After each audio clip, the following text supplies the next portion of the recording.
हम कोरल में टूल्स का यूज़ सीख रहे हैं और आज हम शेप टूल के बारे में पढ़ेंगे। स्टार्ट करते हैं।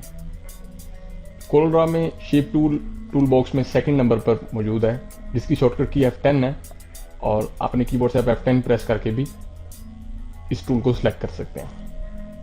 ये टूल दरअसल किसी भी शेप के अंदर मुख्तलिफ शेप्स वगैरह चेंज करने के लिए यूज़ होता है। कुछ चेंजिंग पैदा करने के लिए कोई आप शेप ड्रॉ करते हैं तो आप शेप टूल से उसको मुख्तलिफ शेपों में तब्दील कर सकते हैं।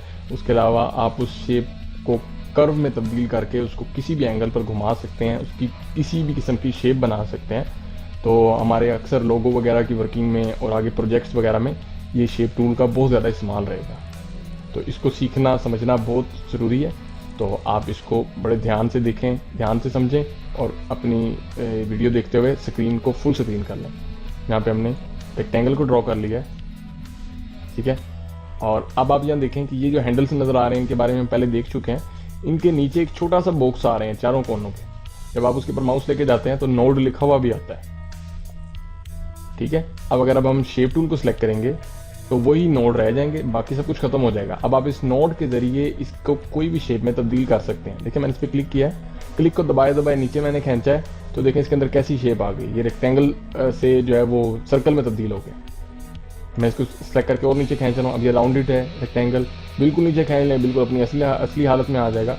तो आप इसकी जिस तरह चाहें एडजस्टमेंट कर सकते हैं, इसमें चेंजिंग कर सकते हैं। इसके अलावा हम यहाँ पर चाहते हैं कि जैसा कि ये वाला जो कॉर्नर है वो राउंडेड है, जैसे सारे कॉर्नर इसके राउंडेड हैं, तो हम चाहते हैं कि जो राउंड बाहर को आया हुआ है ये बाहर की बजाय उल्टा अंदर वाली साइड में हो जाए। तो हम इस ऑप्शन को सिलेक्ट कर लेंगे। यहाँ पे इन्होंने ऑप्शन दी हुई है, जैसे ही क्लिक करेंगे ये राउंड अंदर वाली साइड पे आ जाएगा। अब ऐसे ही इन नोड से पकड़ के हम इसको नीचे खींच रहे हैं तो देखें नई नई शेप्स बन रही हैं, इसमें तब्दीली आ रही है। इसी तरह आप इसके अंदर और बहुत सी चीज़ें कर सकते हैं।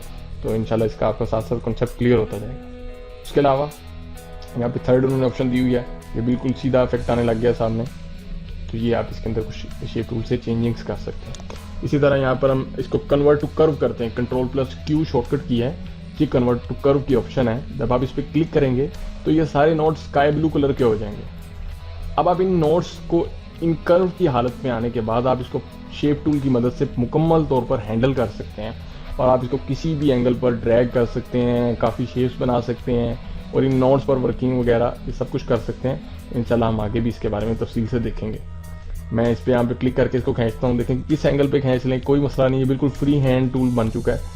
आप इसको फ्री है, बिल्कुल कहीं भी आप इसको ले जा सकते हैं। इसी तरह ये नोड है, आप इस नोड को खींच लेते हैं, जिस एंगल पे जिस जगह पर खींच लें आपकी मर्जी। अगर आप किसी नोड को डिलीट करना चाहते हैं तो आप उसको सिलेक्ट करें, ऊपर यहाँ डिलीट लिखा है, इस पर क्लिक कर दें, वो नोड डिलीट हो जाएगा। शॉर्ट तरीका ये है कि आप नोड पर डबल क्लिक कर दें, नोड डिलीट हो जाएगा। अगर आप नोड को कोई इंसर्ट करना चाहते हैं, कोई नोड बनाना चाहते हैं, तो जहाँ पर बनाना चाहते हैं वहाँ पर अपने माउस के पॉइंटर को ला के डबल क्लिक कर दें, वहाँ नोड बन जाएगा और आप उसको किसी भी एंगल पर ले जा सकते हैं। आप चाहते हैं कि इकट्ठे ये तीन, पहला, दूसरा और तीसरा, ये तीनों नोड्स मैं डिलीट करना चाहता हूँ, तो ऐसे क्लिक को दबाए दबाए रेंज में उन नोड्स को ले लें जो आप डिलीट करना चाहते हैं। लेकिन सिलेक्ट हो चुके हैं और यहाँ पर डिलीट लिखा है, इस पर क्लिक कर दें, नोड टूट जाएंगे। इसी तरह ये नोड्स आपस में जुड़े हुए हैं। देखें ये लाइन यहाँ से जाके इस नोड के जरिए आगे जा रही है। आप इस नोड पे आके कहते हैं ब्रेक कर, यहाँ पे लिखा है। तो इससे करने से क्या होगा, अब ये नोड टूट चुके हैं। अब आप किसी एक पे डबल क्लिक करते हैं, डिलीट हो गया, वो नोड डिलीट हो गया, आपस में टूट चुके थे और आगे से वो नोड डिलीट हो गया। इस पर डबल क्लिक करते हैं, ये डिलीट हो जाएगा, इस पर करेंगे ये। तो इस तरह आप इस पर वर्किंग कर सकते हैं। उसके अलावा यहाँ पे एक और एग्जांपल देखते हैं। हमने यहाँ पर एक लाइन को ड्रॉ किया हुआ है और शेप टूल लेते हैं। देखें इसकी साइडों पे एक ये वाला नोड है, दोनों किनारों पे एक एक नोड है। दरमियान में हम नोड इंसर्ट करना चाहते हैं, डबल क्लिक कर देंगे। आप देखें ये तीन पार्ट बन गए हैं, दरमियान में एक पार्ट बन गया है। तो आप इसके अंदर इस तरह की एडजस्टमेंट कर सकते हैं। डबल डिलीट, फिर डबल क्लिक करेंगे तो ये डिलीट हो जाएगा। तो आप अगर इसके ऊपर राइट क्लिक करके कहते हैं टू कर्व, तो ये कर्व में तब्दील हो जाएगा। अब इसको आप किसी भी शेप में तब्दील कर सकते हैं और इससे आप बहुत प्यारे प्यारे इफेक्ट्स भी बना सकते हैं। तो इस तरह हम इस पर वर्किंग परफॉर्म कर सकते हैं। तो ये हमारा शेप टूल है।